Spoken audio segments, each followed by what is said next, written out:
Welcome to Counter-Hegemony. My name is Aaron Taus. Austria has been pursuing a policy of neutrality for 68 years. In July 2023, the country joined the European Sky Shield, an air and missile defense initiative launched by Germany in late 2022 in the context of the Ukraine war. 17 of the 19 countries participating in the project are NATO members or applicants. The decision to join Sky Shield has raised questions about the future and the usefulness of Austria's policy of neutrality. Most political parties officially support the status quo. It's not surprising, as more than 70% of the population wants neutrality preserved. Government officials have reiterated that Sky Shield won't put the country's neutrality in danger. Yet is Austria still neutral? Or will participating in Sky Shield end neutrality once and for all? Let's examine the issue more closely. Austria became a neutral country after the Second World War.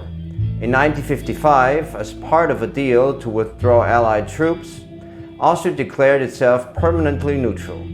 This policy helped the country become an important player in world politics during the Cold War. Under Chancellor Bruno Kreisky, Austria formed close relationships with the non-aligned movement. In 1979, Vienna became the third official seat of the United Nations and home to numerous UN agencies. However, over time, Austria's policy of neutrality began to change. During the 1991 Gulf War, Austria allowed US tanks to pass through its territory.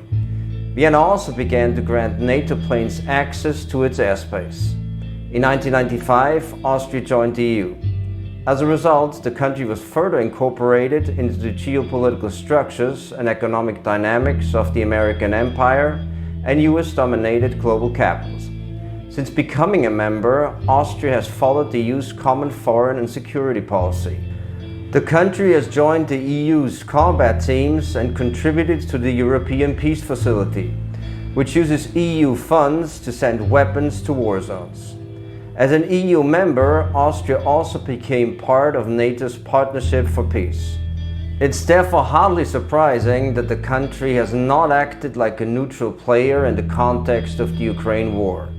In March 2022, the Austrian government rejected the ceasefire agreement proposed by President Zelensky, which would have ruled out Ukraine's future admission to NATO.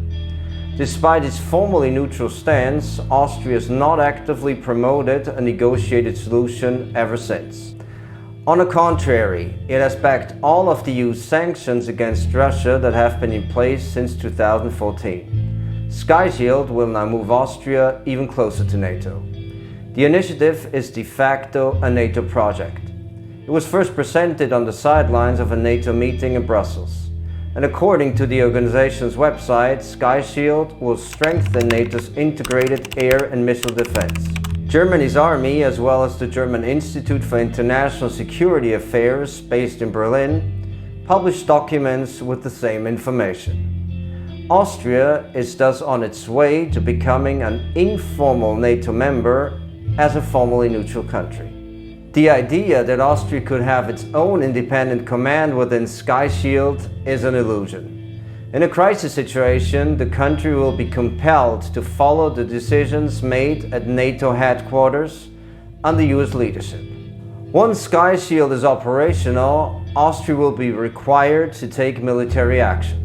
This may well be the reason why details of the document signed by the Austrian defense minister have been kept secret from the public. Last year, the Austrian parliament authorized a massive rearmament of the country's armed forces. Austria's military budget will nearly double by 2026. So in the broader context, Austria's participation in Sky Shield is part of Europe's increasing militarization and the ramping up of a new global arms race. That does it for today. Let me know what you think about Austria's neutrality by leaving a comment below. Thanks for tuning in. Don't forget to subscribe. I'll see you next time.